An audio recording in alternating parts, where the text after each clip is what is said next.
In this tutorial, we'll look at how we can create a simple object like this chair inside of 3DCoat's modeling workspace. Let's get started. So when you're modeling as a beginner, I would advise that you keep things as simple as you can. Keeping things simple, you keep an overall picture of what it is you're trying to create. So with that being said, what I'm going to do is I'm going to use a 3D primitive. So I'll hit the 3D primitives tool here, and then I'm given this cube. Now if I zoom in on this cube, you'll notice that I've got some division cuts here. And I don't want any division cuts. As I said, I want to keep things as simple as I can. So I'm going to remove those divisions, and I can do that here by just sliding over from 1 to 0. And now I've got a basic cube, which is perfect. So with that done, I'm going to now just scale this cube down to give me a seat. And I'll apply that. And when I apply it, it goes blue, which means I've just placed some geometry down. Now I'm going to slide this still active 3D primitive tool over to position ready for the back of this cube. So here I'm at the front view. So let's put my orthographic view on here. So I'll just change to orthographic, and let's undo that. And now let's move down this way. So I want the front view here to be looking down the Z axis. So the back of the chair here, if I look over down to the right, is behind the seat, if that makes sense. So now I'm going to rotate the back of the seat this way, move it a little bit closer to the seating area, and then move it upwards to give me something like that. So if I go to the front view, you can see here the front view, and then the left view, the right view, and looking down on top of the seat. I can always adjust these shapes because they're so simple to adjust. It makes life a lot easier for me if I do need to change the angle of this seat in the future, for example. So let's go with that. You'll notice that I've put everything on the same layer called polygroup. So I'm just going to hit apply. And now I'm going to drop the tool, and I'm going to choose the free move tool instead.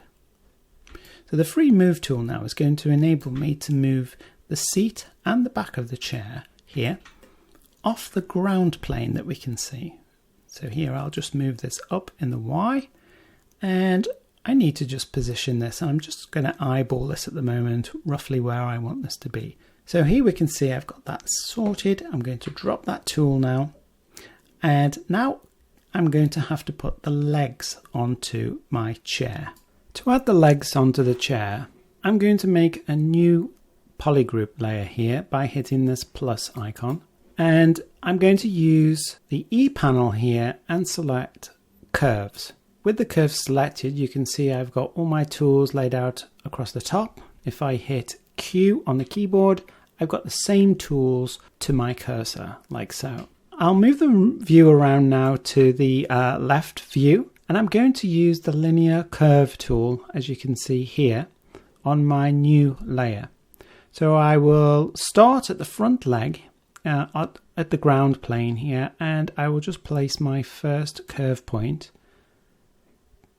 and complete the first leg. I will then hold shift down, move across to roughly where I want the second leg of the chair to start, and then move down back to the ground and left click. Escape to drop the tool.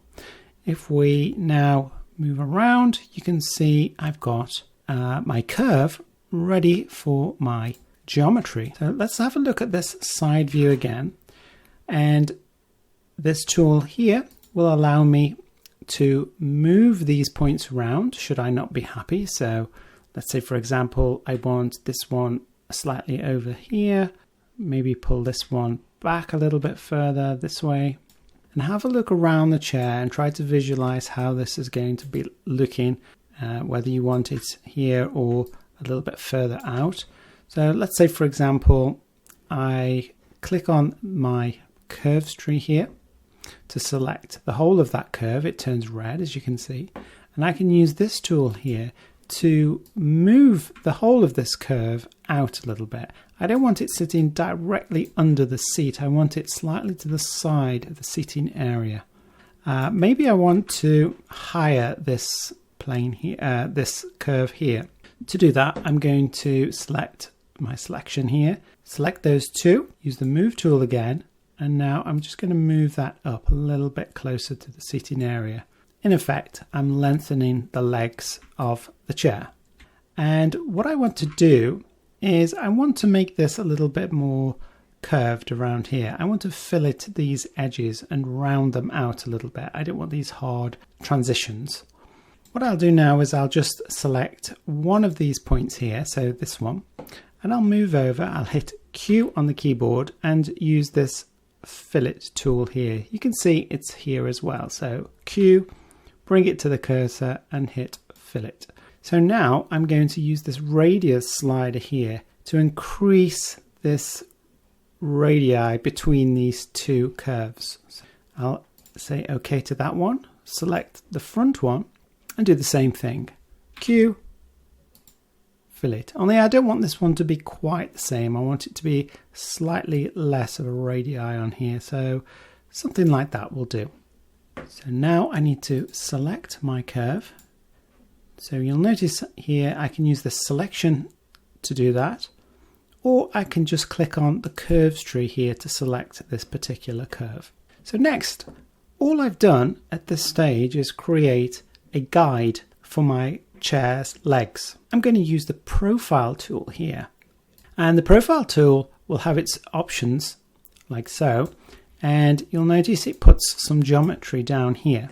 This is a preview of some geometry that it's suggesting that I use based on this profile type.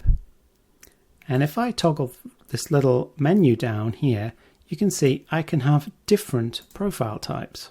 Now the one I'm after is this one called wire, and it's basically a tube. Now it's running currently down the x-axis. If you see here, it says guide type x-axis. And if you look at the red x-axis here, it's following that x-axis. Now, I've just created a guide for this to follow. So I'm going to use the guide type, not as the x-axis, but as the spline guide. But before I do that, you'll notice at the top here, I've got height and width of the profile, meaning this preview mesh. Currently, it's set to 20. And it's rather large, as you can see, so this tube is not going to really bend around my guide too well at the moment. So I need to reduce this down. So I'm going to select 2 on the height and 2 on the width, and that gives me this smaller tube. Now I'll go over to the guide type and choose spline guide. Now when you do that, you might think it understands where that spline is with it being selected, but it still doesn't quite understand. It's saying unassigned. Now there's two ways you can assign this profile to the guide. One is you can use this drop-down menu here and select the curve, which is essentially this curve in the curves tree. Or you can use this little picking tool here and click it and click on the actual curve itself. I'm just going to use the drop-down menu. Now with that selected, you can see that I've not got enough geometry in my profile mesh to actually follow this curve accurately. So I need to increase the number of spans here. So I can do that using these sliders here. So if I slide over, you can see as I increase, then I'm able to follow that guide more closely. I'll just zoom in here a little bit, and you can see this plus sign here, and I can start to click this to get even more spans going and helping me to follow that guide. So all I'm going to do is now apply this mesh, And when I apply the mesh, it's going to apply it to poly group 2. Hit apply mesh, and now I'll just hide this curve. And there you can see I've created the first set of legs for my chair on poly group 2. The next thing I'll do, obviously we want this to be on the opposite side as well. Let me just hide the seating area, and if I go to my front view here, and you'll see that the X symmetry is running in this direction. I'll go to my symmetry tab by pressing S and make sure that X is selected as my symmetry. Once I've done that, then I'm going to hit this small icon here, which essentially takes the geometry on one side and mirrors it in whichever axis we've chosen. And you can see it's mirrored it in the X-axis as I asked it to. Check your symmetry button here. Sometimes if this is unchecked, then you will have an issue on which side is being mirrored. So what I've done here is I've created two names now for my polygroups. I've given the seating area a name of seat, and the legs I've generated so far the name of legs. You'll also notice over on the curves tree, the original curve I used for the legs, I've just given that a name too of legs curve. So now what I want to do is create some sort of support between these two legs which supports the seating area. I'm not going to go into much detail about chair construction as this is only a beginner's tutorial. So with that being said, let's make a start, and I'm going to hide the seat and go to my front view here. So here I have my orthographic view at front, and I'm going to generate some more curves in the same way I did before on a new layer. So once I start to generate my curve, it will generate a brand new curve layer for me. So I'll place my first point, hold shift down and move across to the opposite side and place my last point. Escape to drop the tool. Now as I've said before, I'm not too concerned about positioning of these, but let's place it in a realistic position where it would be. And so I'll use the move tool here to move this across and position. If you need to bring back the seating area just to make sure it's going to be in a position where it will support the seat, then you can always bring that layer back, and then we'll just leave it somewhere like that for now. Let's turn that layer off and escape to drop the move tool.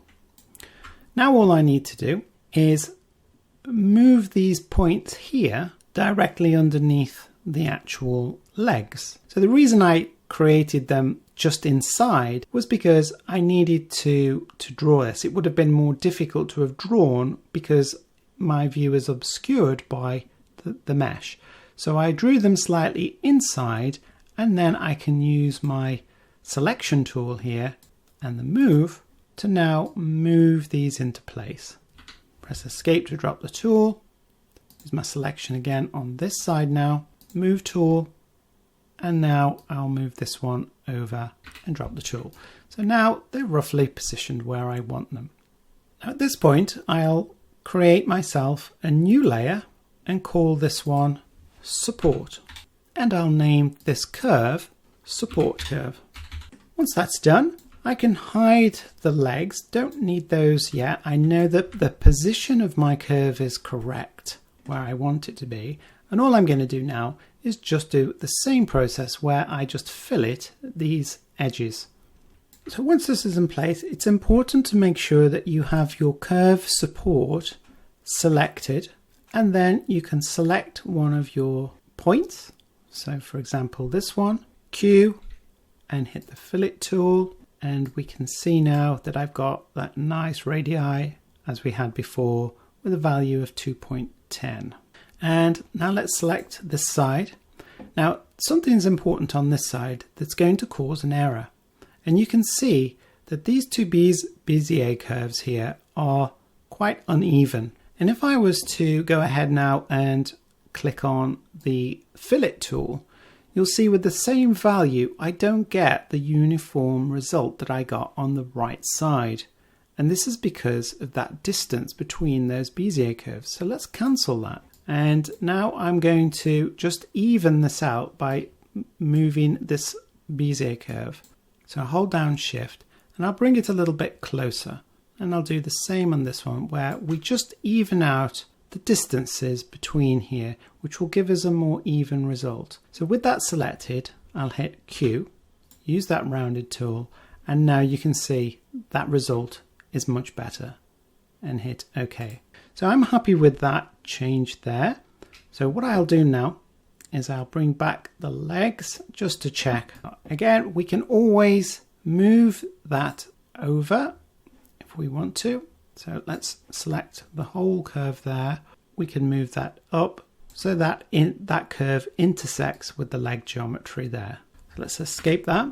We'll hide the legs, and now I'll use the profile tool again. Choose wire, and we'll put the same value in of 2, and I'll use the guide type as the spline curve. And this time I'll use support curve as the guide. Again, we have the same issue that we had before where we don't have enough geometry, so we now know how to correct that. We can always hit this plus to create more geometry to help bend that preview mesh around that guide curve. So I'm happy with that one, so I'm going to say apply mesh. Let's hide the support curve and bring back the legs and bring back the seat. And what I'm going to do now is just duplicate this mesh that I've created and move it further back towards the back of the chair. So what I'll do is I have this support layer selected. I'm going to hit duplicate here to create a copy, and then I'll move my duplicated copy.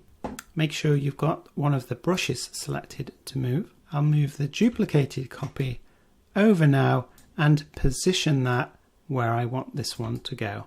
Once that's done, then hit enter on the keyboard. So now I have two sets of geometry which are supporting and connecting those two legs together. If I want to, and I just want the supports to be on the same layer here, I can simply use these little dots here on the end of the layer, hold down Shift and drag them to the other layer. This now effectively puts both sets of support geometry on the same support layer. So now the supports are created, we need to figure out how we're going to allow the supports to support the seating area. Now, as I've mentioned before, I'm not going to go into any details of accurate construction here, but let's create some geometry that represents some sort of seating support. So I'm going to hide the seat and the legs and keep the support. I'll snap to my front view again, zoom in a little bit here, and I'm going to change my selection tool now over to faces, and I'm going to use rectangular marquee to select a group of these polygons. S on the keyboard, and I'm going to enable X symmetry, so I don't only have to work on one side. And I'm going to click and drag and just select a group of these polygons. And as you can see, I've gone straight the way through and selected the other side as well. If yours doesn't do that, then make sure that this checkbox is unchecked here where it says ignore back faces. So with that selected there, let's use one of the extrusion tools here. So I'll use Smart Extrude, and I'll just extrude the faces along the normal on this one. So now I'll just start to, I'll do two extrusions. So there's my first one, and then I'll do a second one there. Okay, something like that. Press Escape and D to drop the tool. Okay, so now I've got this created. What I want to do now as you can see, if I bring the seat back, it's not quite reaching. Now, we haven't actually designed the seat yet, so we don't know for sure where this is going to be, but we've got a rough guide with our cube there. So let's hide the seat for now, and we will select using a brush this time. And I'm just going to brush select some of these polygons across the top here. Now, once I've got this one, I'm going to select a different type of extrusion this time. And I'm going to go with the select and transform type. And I'm going to hit commit extrusion here, and then use this arrow to pull this upwards. I'm going to use this scale tool here on the y-axis and just scale these selected polys down so they are flat. Escape to drop the tool, Control D to drop the selection, and let's bring back our seat and our legs. Now you can do this in any way you like, and maybe you could make more supports going across instead of having this large group of polygons here as a support. Experiment with it and come up with your own designs. But we've just practiced a couple of tools that we've used in the previous tutorials. Okay, so with that done, let's move to the next part, which is just trying to flatten out the legs of our chair here so that they sit properly on our ground plane. So to finish the final section of the legs of the chair, we'll hide the seat and the support elements that we've created and zoom in to the front legs here. Now I've got symmetry active. I'm going to remove these polygons that the profile tool generated. I'll go down to my delete polys and delete these polys at the bottom. And as you can see, it did the same on the opposite side. And whilst I'm here, I may as well do the back ones as well. So now it's become this tube, more of a tube. And I'm going to do a really simple solution to make this work. I'm going to go over to my select tool here. I'm going to go to lasso, click and drag to select those vertices there. And what I'll do now is simply drag these down. So if I use, let's choose a tool, I'll use transform here. I'm going to hit this to main axis, which moves my widget around so that I'm on the correct axis for these selected vertices, and then I'm just going to use this to drag this down like so. Let's hit escape and Control D to drop the selection, and then I'll use a knife tool and I'll position the knife tool across the ground plane. I'll left click and hold shift and drag along the ground plane, double click to make the cut, and then all I need to do is go back to my delete polys tool here and just go ahead and start deleting these polys. So now I've got the end of the legs level with the ground plane. Let's do the same on this side. This time let's select my vertices, lasso tool, click and drag around, choose the transform tool, align to main axis, drag those down beyond, escape, Control D to drop the tool, pick the knife tool, left click on the ground plane, hold shift down and double click to make the cut. Select the polygons and the lasso tool, and then we'll drag a lasso selection around those polys and then hit delete. We can add some details to these if we like. So for example, I will select a brush tool here, and this time I'll select my first poly, double click to select that loop, and now I'll go over to my smart extrude tool here and I will extrude out. So let's say escape to that and Control D to drop. Let's do the same on this side. Use my selection tool there with polys selected. I'll drag and select that one leg here. Over to my smart extrude, increase using the normal there. Let's escape that. Drop the tool. So that completes the legs of our chair. In part 2, we will create and refine the seat to complete our basic model. See you next time.